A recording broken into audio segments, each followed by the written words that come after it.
Welcome to Democracy Now!, democracynow.org, the War and Peace Report. I'm Amy Goodman.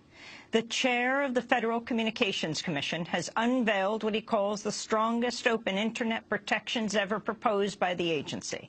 FCC Chair Tom Wheeler has backed the regulation of Internet service like a public utility to uphold net neutrality, the principle of a free and open Internet. The plan will let the agency prevent Internet service providers like Comcast from blocking access to websites, slowing down content, or providing paid fast lanes for Internet service. It would also extend such protections to Internet service on cell phones and tablets. Wheeler discussed the plan on PBS NewsHour. What we're doing is we're taking the legal construct that once was used for phone companies and paring it back to modernize it so it specifically deals with this issue. So it's not really utility regulation, but it is regulation to make sure that there is somebody watching out for the consumer, that, like you said, there's no paid prioritization, there's no blocking, there's no throttling, and most important, there will be ongoing rules in perpetuity so that there'll be a yardstick to measure what's fair for consumers. Wheeler, a former lobbyist for the cell phone and cable industries, was initially expected to take a strong stand on net neutrality. His proposal comes after the FCC received a record-setting number of comments, nearly 4 million, almost all in support of strong protections. Democratic Senator Ed Markey of Massachusetts hailed the proposal. Today is a day where consumers and innovators, entrepreneurs, anyone who counts on the Internet to connect to the world is going to now be protected in the 21st century. Reclassifying broadband under Title II is a major victory for our economy, for our consumers, and for free expression of ideas. The FCC will vote on Wheeler's proposal on February 26th. The militant group Boko Haram appears to have conducted another massacre. A local source told Reuters news agency the militants killed more than 100 people in the Cameroonian town of Foutakal, murdering people inside their homes and a mosque. This comes as the Chadian government claims to have ousted Boko Haram from the Nigerian border town of Gamburu Ngala, which the militants have held for months. In other news from West Africa, medications shown effectiveness in treating some patients with Ebola. The drug favipiravir appears to have cut the mortality rate in half for patients with low to moderate levels of the virus. The news comes as the World Health Organization's announced a rise in the weekly cases of Ebola for the first time this year, with 124 new cases confirmed last week in Guinea, Sierra Leone, and Liberia. About 9,000 people have died in the outbreak. Secretary of State John Kerry has arrived in Ukraine for talks as the United States considers arming Ukraine in its fight against Russian-backed rebels. German Chancellor Angela Merkel and French President François Hollande are also traveling to Kiev today to float a new peace proposal before continuing on to Moscow Friday to meet with Russian President Vladimir Putin. The talks come as renewed fighting has killed over 200 people in the past 3 weeks. President Obama's nominee to lead the Pentagon has voiced support for providing arms to Ukraine. During his confirmation hearing, Ashton Carter also said he would consider recommending changes to President Obama's plan for withdrawing troops from Afghanistan by the end of next year. Carter has a long history at the Pentagon, where he once served as the chief arms buyer. In 2006, he backed a preemptive strike against North Korea if the country continued with plans for a missile test. On Wednesday, Carter was asked by New Hampshire Republican Senator Kelly Ayotte if he would resist pressure from the White House to transfer prisoners from Guantanamo. I would ask you to tell us and to make a commitment to this committee that you will not succumb to any pressure by this administration to increase the pace of transfers from Guantanamo. Will you commit to that? Absolutely, sir. The U.S. diplomat leading historic talks with the Cuban government has rejected Cuba's calls to return Guantanamo. President Raul Castro has said restoring Havana's control of the bay is a prerequisite for normalizing ties with the United States, which has controlled the area of Cuba since 1903. But Assistant Secretary of State Roberta Jacobson said the Obama administration has refused to consider it. The issue of Guantanamo is not on the table in these conversations. I want to be clear that what we're talking about right now is the reestablishment of diplomatic relations, which is only one first step in normalization. Obviously, the Cuban government has raised Guantanamo. We are not interested in discussing that. We are not discussing that issue or return of Guantanamo. A federal judge has given the Obama administration 1 week to explain why it's failed to comply with a court order to outline its justification for withholding more than 2,000 photographs showing the torture of prisoners in Iraq and Afghanistan.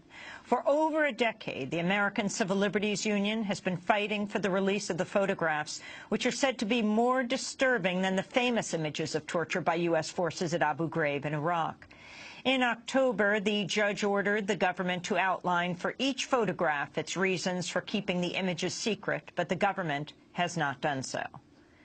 The prominent Palestinian activist and professor Sami Al-Arian has been deported from the United States. In one of the most controversial prosecutions of the post-9/11 era, Al-Arian was accused of ties to the group Palestinian Islamic Jihad, but a Florida jury failed to return a single guilty verdict on any of the 17 charges against him. After prosecutors refiled charges, Professor Al-Arian chose jail time and deportation rather than face a second trial. For much of the 3 years following his arrest in 2003, Al-Arian was imprisoned in solitary confinement and reportedly abused by prison staff under conditions Amnesty International called gratuitously punitive. Wednesday night, Professor Al-Arian told the news site The Intercept, quote, "I came to the United States for freedom, but 4 decades later, I'm leaving to gain my freedom." NBC nightly news anchor Brian Williams has apologized for falsely claiming he was on a helicopter hit and forced down by fire from a rocket-propelled grenade during the invasion of Iraq in 2003. Soldiers from the helicopter, which was hit, had publicly challenged Williams' account, saying he was actually nowhere near the aircraft that came under fire. One posted, "Sorry, dude, I don't remember you being on my aircraft. I do remember you walking up about an hour after we had landed to ask me what had happened." Williams apologized on his show Wednesday night. "I want to apologize. I said I was traveling in an aircraft that was hit by RPG fire. I was instead in a following aircraft.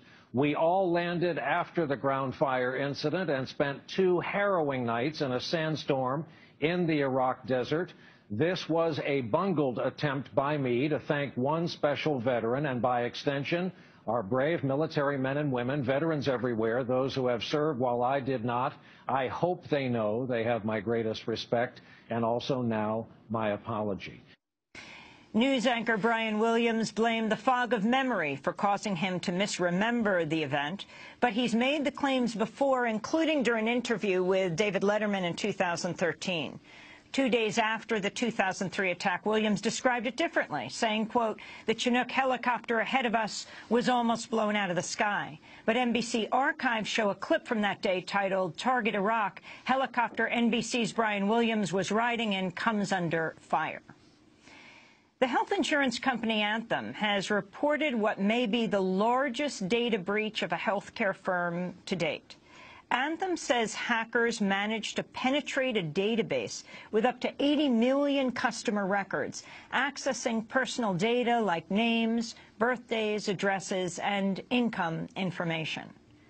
In Indiana, a jury has convicted a woman of feticide and felony neglect following what she says was a miscarriage. Purvi Patel was convicted of taking drugs to induce an abortion, even though no drugs were found in her system. She says she miscarried and disposed of her dead fetus in a dumpster. A state pathologist used a scientifically contested float test to claim Patel's fetus was born alive, while a defense expert said the fetus was not viable. The charges appear mutually exclusive, since feticide applies to a fetus which dies in the womb, while felony neglect applies to live children. But Patel was convicted of both. She faces up to 70 years in prison. Reproductive health advocates say her case is part of an increasing criminalization of pregnant women. A state lawmaker in Utah has apologized for publicly questioning whether raping an unconscious spouse should be considered rape. Republican State Representative Brian Green made the remarks Tuesday during a debate over a bill on consent. Because it looks to me now like sex with an unconscious person is, by definition, rape. I hope this wouldn't happen, but this opens the door to it. An individual has sex with their wife while she is unconscious, or he, the other way around, if that's possible, I don't know. But a prosecutor could then charge that spouse with rape. Utah State Representative Green issued an apology Wednesday saying, quote, "I abhor sexual assault under any circumstances, including within marriage." And a new report finds the college completion gap between rich and poor in the United States has doubled over the past 40 years. The study by two educational research groups found that since 1970, the percentage of students from the wealthiest families who obtain a bachelor's degree has risen dramatically, from 44 to 77%. But the percentage of the poorest students who obtain bachelor's degrees has risen just 3 points over the same time period to 9%. Federal Pell Grants for students have not kept pace with rising tuition costs. The news comes as President Obama has proposed making 2 years of college free. And those are some of the headlines. This is Democracy Now!, democracynow.org, The War and Peace Report. I'm Amy Goodman. And I'm Nermeen Sheikh. Welcome to our listeners and viewers around the country and around the world.